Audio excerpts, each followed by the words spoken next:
Époque des révolutions 5.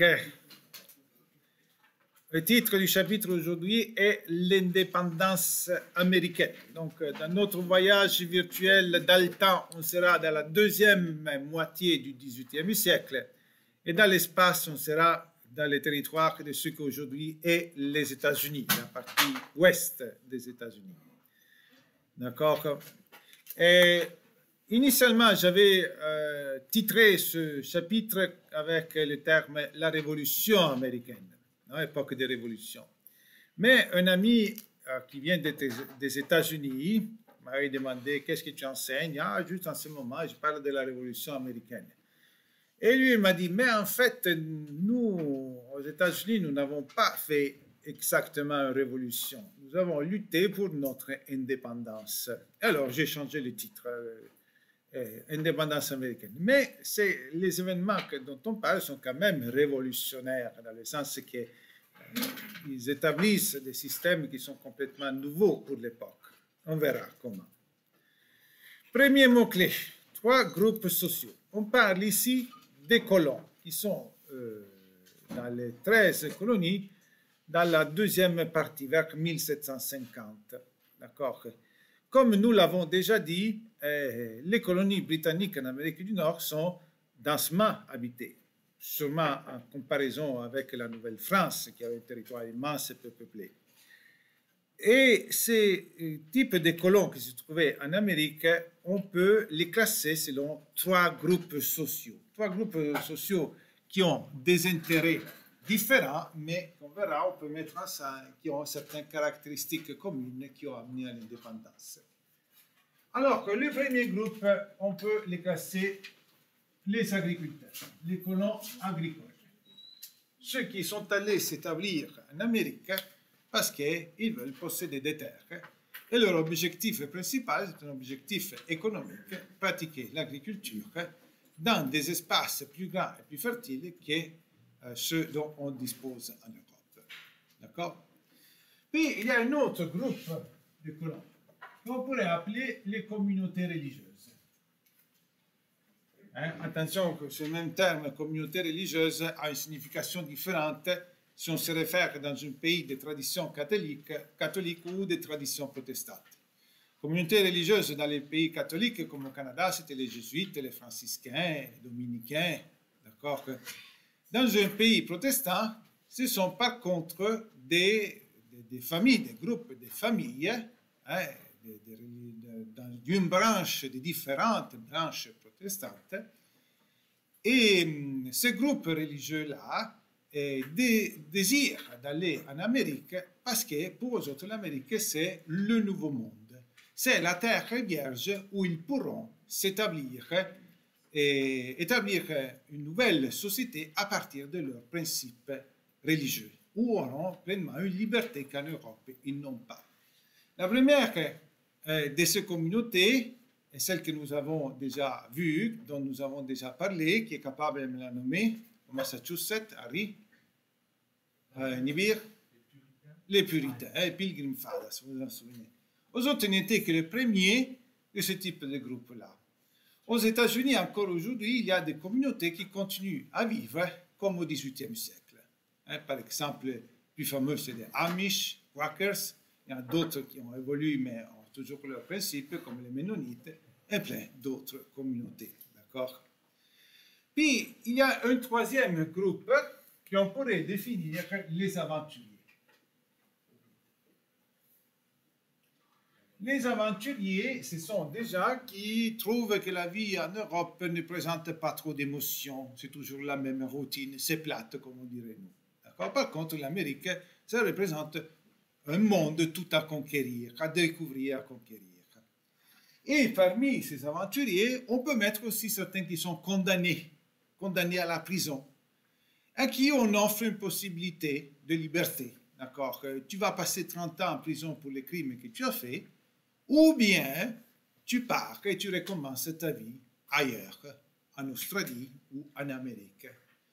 Beaucoup seront envoyés en Australie, mais certains iront aussi en Amérique. D'accord? Alors que ces 3 types de personnes, ces 3 types de groupes étaient très différents entre eux. Quelles sont donc les deux caractéristiques communes qui les pousseront à obtenir, à réclamer l'indépendance? Première, c'est que ces gens-là avaient un niveau culturel plus élevé que la moyenne de l'époque. Donc, ils avaient une certaine culture. Et deuxième, l'autre grande caractéristique commune, c'est que pour eux autres, la liberté, c'était une valeur d'extrême importance. Ils sont allés en Amérique pour être libres. Et en effet, si vous y passez jusqu'à nos jours, une des valeurs que nos voisins du Sud nous présentent continuellement avec ces films, avec toute cette dominance culturelle, c'est toujours la liberté.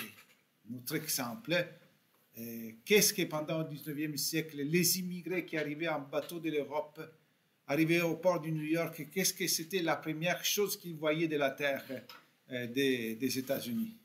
Sacha, la statue de la liberté, comme la terre de la liberté. Question. La culture. Culture. Vous avez un niveau culturel plus élevé. Sacha. Mais il y a, c'est un peu hors sujet, mais il y a, en Allemagne, il y avait une phrase qui s'appelle Hannover. C'est hors sujet, comme tu as dit. Alors, oui. Monsieur, c'est pas, il y a quand même certains amis aujourd'hui qui vont travailler dans le milieu de l'informatique. Oui, oui, oui. Mais ils vont à cheval, par exemple, sur le calèche à cheval. Oui. C'est quoi vraiment le clergé? Le clergé. Clergé, quand est-ce que j'ai nommé clergé? Non, mais c'est comme vous avez dit, des communautés religieuses, ça fait partie. Oui, ce sont des familles. Clergé, ce sont les prêtres. D'accord? Mais pas on ne l'a pas nommé dans ce contexte. Alors, immigration. Et tout, pendant, jusqu'à nos jours, mais au XVIIIe siècle, il y a un grand flux d'immigration dans les colonies britanniques. Et ils étaient déjà densément peuplés, surtout par rapport à la Nouvelle-France. Et il y a en Europe beaucoup de personnes qui veulent aller en Amérique. Mais ce n'est pas tout le monde, tous ceux qui le désirent, qui ont la possibilité d'y aller. Pourquoi? Parce que le passage en navire coûte extrêmement cher. C'était encore l'époque des voiliers, et donc il fallait rester en mer pendant 6, 7, 8 semaines. Et il fallait être nourri, il y avait tout un ensemble de marins. C'était cher payer la traversée. Mais l'immigration, les nouveaux arrivés, c'était une source de croissance économique pour les entrepreneurs qui étaient aux États-Unis, surtout aux États-Unis. Dans les colonies britanniques, on est encore, surtout dans les colonies du Nord, parce que c'était souvent des travailleurs assez qualifiés qui étaient payés moins que les autres. Et alors, les entrepreneurs qui sont déjà établis aux États-Unis, des grands artisans, le début d'industrialisation que là aussi il y avait, les grands fermiers, qu'est-ce qu'ils font? Ils favorisent l'immigration et offrent aussi des contrats d'immigration. Donc les entrepreneurs qui sont déjà en Amérique, à travers des agences, offrent à des potentiels immigrants qui sont en Europe de leur payer le voyage et de leur assurer un logement et de la nourriture, un travail, dès qu'ils arrivent en Amérique. En échange, ils demandent un contrat de travail de 5 ans à salaire réduit. Et ça sera beaucoup de monde qui va profiter de ce système. D'accord? Ils vont vivre les premières 5 années un peu comme des esclaves, obligés à travailler pour travailler un patron, mais fini la période de 5 ans, ils seront libres de choisir leur avenir professionnel et même de devenir des libres agriculteurs aux autres aussi. Les pionniers. Les pionniers sont une catégorie de personnes qui ont caractérisé la vie de l'Amérique du Nord pendant 3 siècles. Du commencement, du début de la colonisation jusqu'à la fin du 19e siècle. Qui sont les pionniers? Les pionniers, ce sont ceux qui vont conquérir de plus en plus du territoire à l'intérieur du continent. La première colonisation s'est faite sur la côte de l'Atlantique. C'était là qu'arrivaient les bateaux. Et au fur et à mesure que les gens augmentent, au fur et à mesure qu'on défriche de nouvelles terres, on va de plus en plus à l'intérieur du continent, c'est-à-dire vers l'ouest. Et de plus en plus, l'ouest se devient lointain, d'où l'expression le phare ouest. D'accord?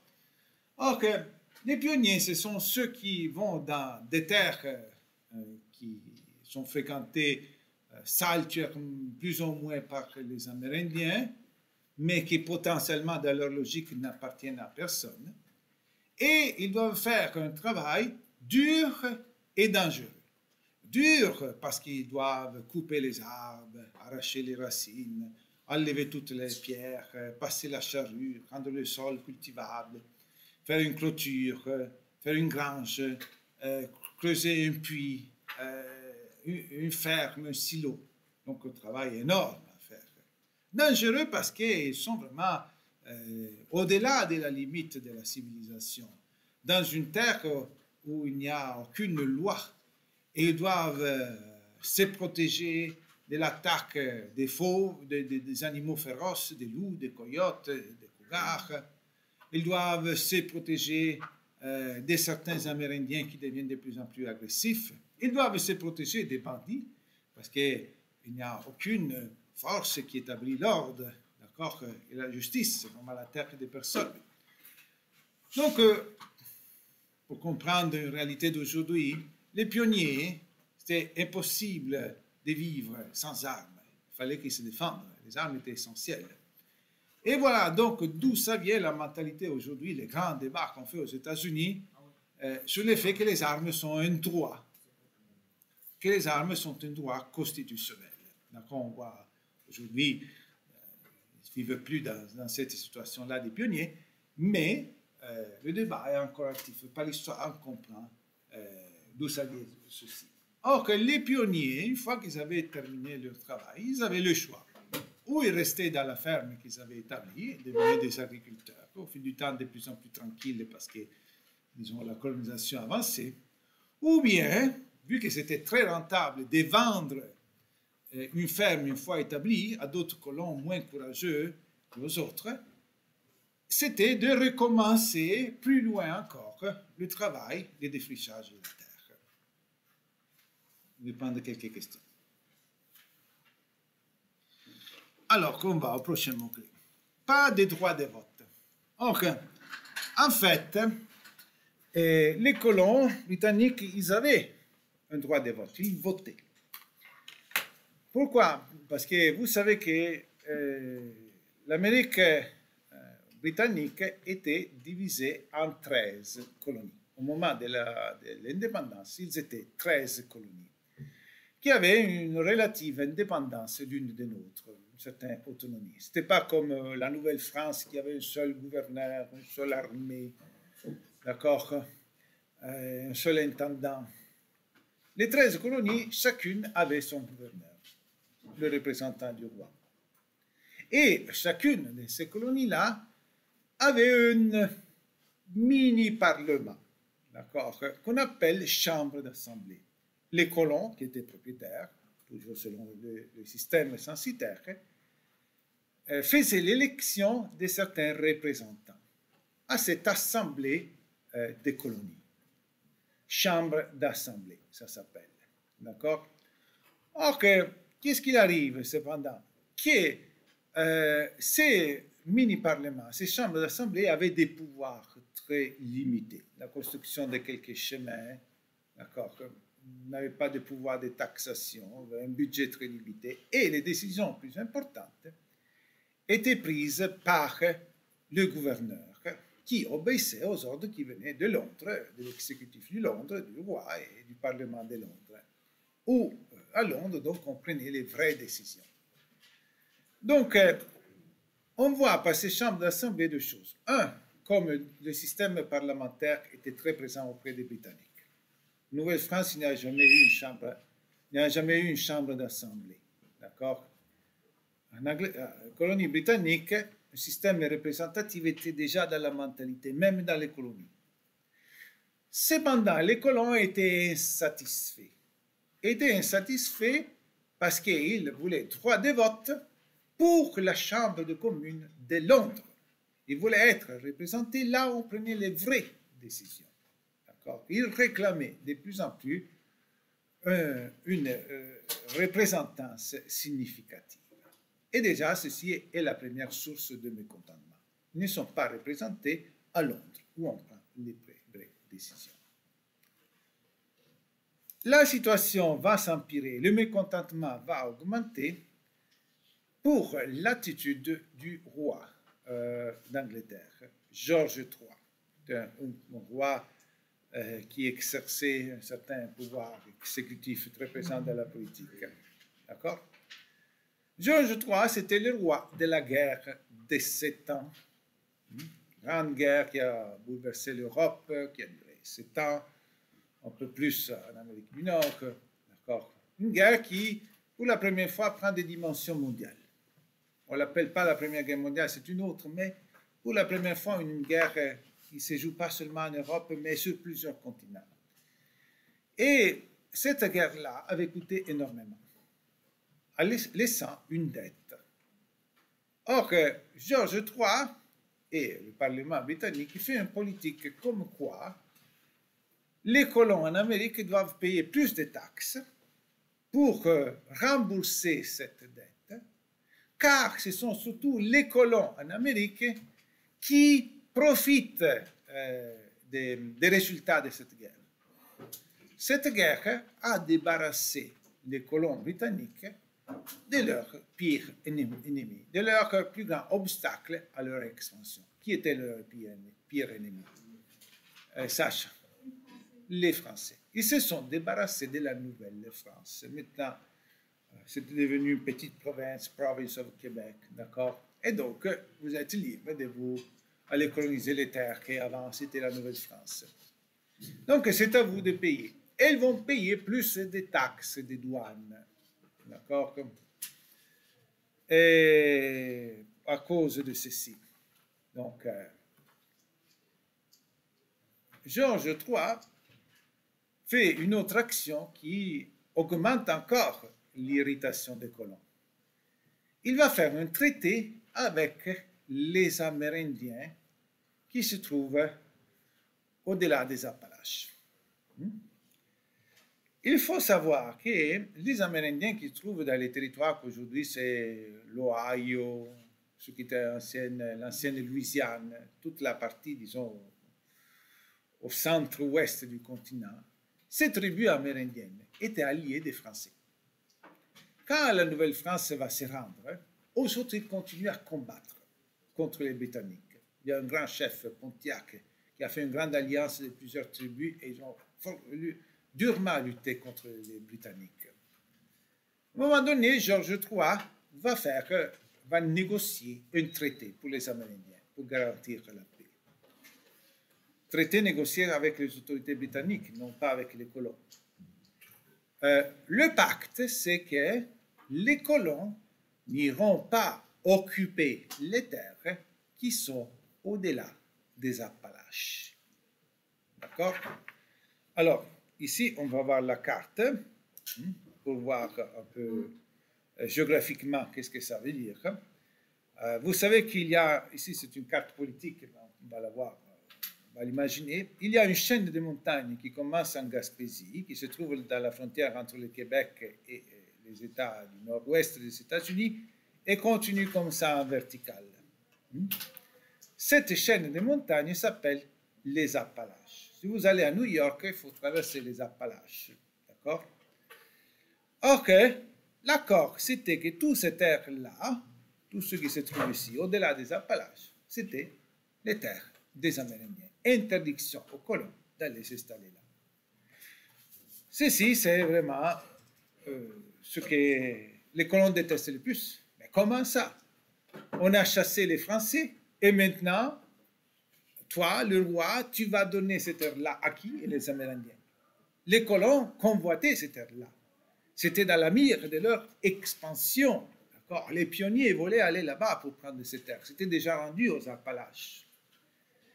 Et donc, voilà que l'insatisfaction devient incontrôlable. D'accord? Question? Sacha? Oui, Georges III, c'était pas seulement le roi pour la fin de la guerre de 7 ans. Je n'ai pas compris. Georges III, c'était pas le roi de seulement la fin de la guerre de 7 ans? Ben si, non, mais il a été un long règne jusqu'au pratiquement au 19e siècle, d'accord? Alors, prochain mot-clé, comme vous voyez, c'est en anglais. No taxation without presentation. Si vous allez à Washington, D.C., vous voyez que c'est la devise sur les plaques des autos, hein, cette même phrase. Ok, qu'est-ce qui se passe? Que face à cette situation, les représentants des 13 colonies, dans ces chambres, on voit chacune des représentants pour faire un congrès de toutes les 13 colonies. Au lieu de faire face, négocier avec la métropole chaque colonie, on va se mettre ensemble. Ils ont fait un premier congrès à Philadelphie en 1765. Et là, ils ont exprimé leur mécontentement. Les 3 raisons principales, ce sont celles qu'on vient de dire, que je résume. La première, qui n'avait pas de représentation au Parlement de Londres. Deuxième, qui devait payer beaucoup de taxes. Troisième, qu'on leur empêchait d'aller plus vers l'ouest. Et alors qu'ils sortent avec une politique commune, avec une devise, un slogan, No taxation without representation. En britannique, l'idée d'être représenté dans un parlement, dans une chambre des représentants, comme vous voyez, au XVIIIe siècle, était déjà ancrée. Mais attention, la représentance n'a pas les mêmes principes que nous avons aujourd'hui. Aujourd'hui, disons, tous les citoyens sont égaux, donc on a tous le droit d'être représentés. Non. À l'époque, le droit des représentants s'est basé sur la taxe que tu payais. D'accord? Donc, le principe, c'était celui-ci. Les gens disaient, toi, le gouvernement, tu vas mettre la main dans ma poche pour prendre de l'argent et le mettre dans une caisse commune. Donc, si tu prends de l'argent de moi, moi j'ai le droit de dire comment cet argent-là va être dépensé. Le Parlement, les pouvoirs, les élections, c'était surtout pour les budgets. Je paye les taxes, j'ai mon mot à dire sur comment cet argent-là sera dépensé. Et voilà pourquoi ceux qui ne payent pas de taxes n'ont pas droit de vote. Donc, le droit de vote est relié au fait que tu payes des taxes. Alors, aux autres, les colons, ils disent, nous payons énormément de taxes, toutes les taxes de douane, toutes les marchandises qui arrivent de l'Europe, toutes les marchandises qui sortent de l'Europe, quand ils passent du port, la douane, vous nous chargez des taxes. Mais nous ne sommes pas représentés là où les vraies décisions sont prises. Ce n'est pas juste. Nous subissons une injustice. Et alors, ils sortent avec cette idée commune. No taxation without representation. Quelle est la réaction de Londres à cette réclamation, à cette revendication? Non, pas tout de suite, Inger.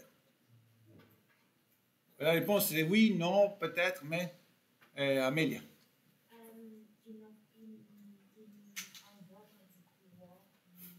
Non, oui. Non, est-ce que les colons vont avoir accès au Parlement de Londres, oui ou non? Oui. Non. Non. Britanniques n'acceptent pas. Vous, colons, vous êtes des colons. Vous restez là. Mais ils reconnaissent qu'effectivement, ils payent trop de taxes.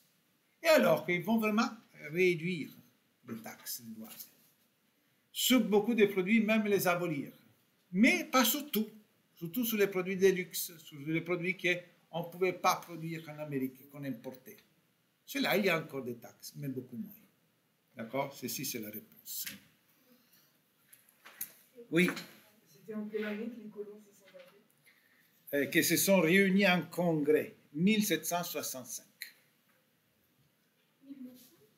1765. On est dans 1765. Prochain mot-clé, la révolte de Boston. Comment ça s'appelle en anglais? Je suis sûr que certains d'entre vous le savent déjà. Oui. Oui, Boston Tea Party Act. D'accord, qu'il y a un mouvement républicain qui porte ce nom-là. D'accord? Bien, c'est la révolte de Boston. Or, dans cette situation, dans ce mécontentement croissant des colons, la révolte éclate. Le premier acte de cette révolte, c'est à Boston. Certains colons, d'accord, déguisés en Amérindiens, pensaient de se protéger, mais ils ont compris tout de suite que c'était des colons, montent sur un bateau qui venait d'arriver dans l'époque de Boston, bateau sûrement de la Compagnie des Indes orientales, qui a importé en Amérique du Nord du thé. Ce produit que les Britanniques déjà achetaient de l'Inde, séché, très demandé, le thé. En Amérique, on ne peut pas produire du thé. Non? Et les colons montent sur le bateau, ils prennent toutes les caisses de thé, ils les jettent à l'eau. Okay? Ils les jettent à l'eau. C'est le premier acte de cette révolte. La réaction des autorités britanniques, c'est d'envoyer plus de soldats, d'armées pour réprimer les gens qui se révoltent. D'accord? Et c'est dans ce contexte qu'il y a une autre réunion du Congrès. Les représentants des 13 colonies vont se revoir à Philadelphie, dans ce que c'est le Congrès, jusqu'à nos jours, le Parlement américain et la Chambre des députés aux États-Unis, c'est le Congrès, ça s'appelle le Congrès. Et c'est là que la date, il faut savoir, le 4 juillet 1776, ils arrivent à la rupture finale. Ils déclarent l'indépendance. Remarquez bien la date, vous savez, c'est la grande fête de notre voisin du Sud. 4 juillet 1776, le Congrès à Philadelphie proclame l'indépendance. Et ils signent tous un grand papier, d'accord, la déclaration d'indépendance, dans laquelle ils déclarent d'abord les droits de l'homme, inspirés par Locke, inspirés par les philosophes Lumière, inspirés par leurs principes chrétiens qu'ils ont mis ensemble. Les autres, les déclarations que vous avez étudiées disent tous les hommes naissent libres et égaux. Les hommes sont nés libres et égaux. Les déclarations américaines disent les hommes sont créés libres et égaux.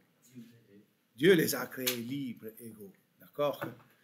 Et donc, ils déclarent les droits fondamentaux, brièvement. Et puis, si vous la lisez, c'est plein de raisons qu'ils expliquent pourquoi ils font cet acte qui est vraiment terrible pour la mentalité. Une révolte contre le roi.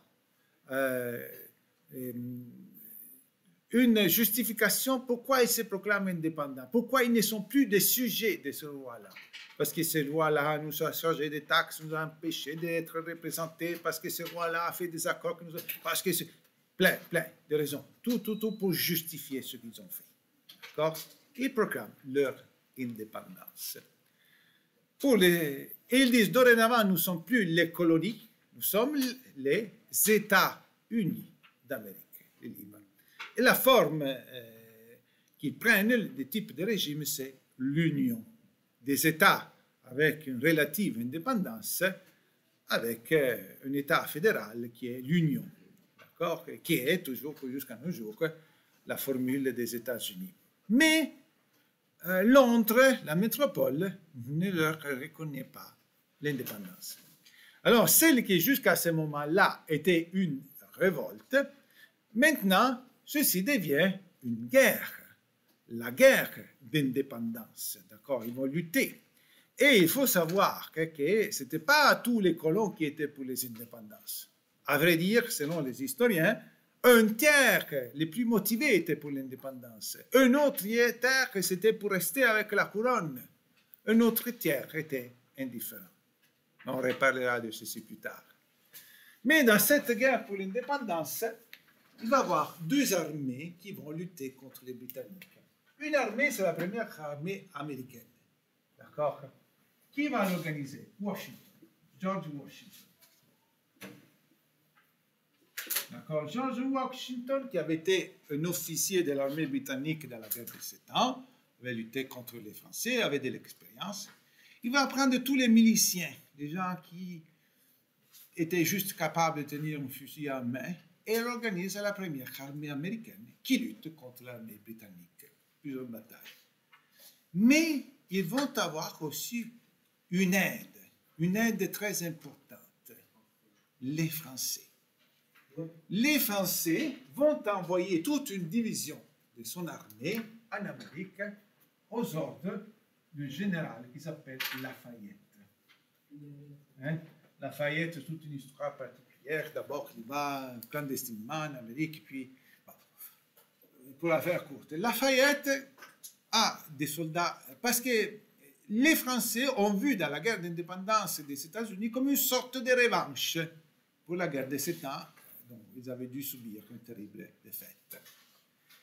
Et ces deux armées-là arrivent à battre les Britanniques. Ils s'en vont.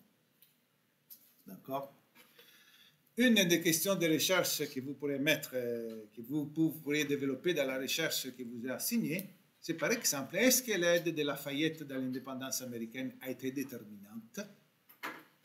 Est-ce que Washington, avec son armée, aurait pu battre également, ou c'était vraiment important d'avoir les Français à leur tour, à leur support? Et laissez-moi terminer, les questions, on va les faire à la fin.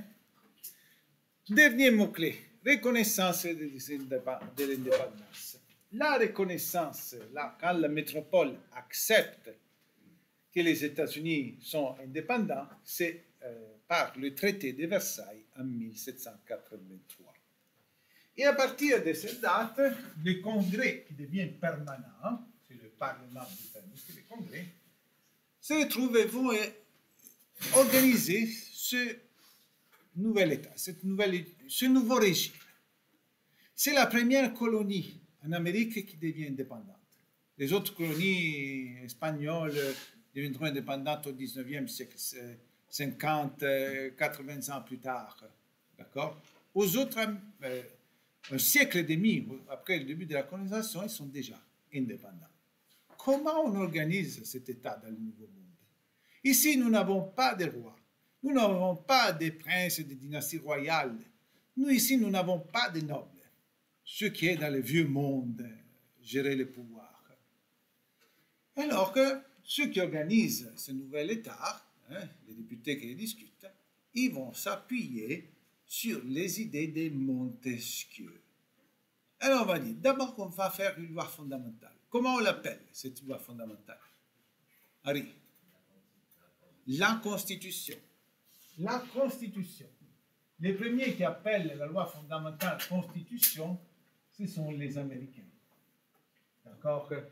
Ils s'inspirent de la Déclaration des droits, Bill of Rights de Guillaume d'Orange, ils s'inspirent de la Magna Carta, etc. D'accord? Mais aux autres, ils l'appellent loi fondamentale. Où on dit qui a les pouvoirs, comment on partage les pouvoirs, comment on s'organise, qui est électif, qui a, comprenez-vous? Et encore, en s'appuyant sur les idées de Montesquieu, ils vont séparer les trois pouvoirs.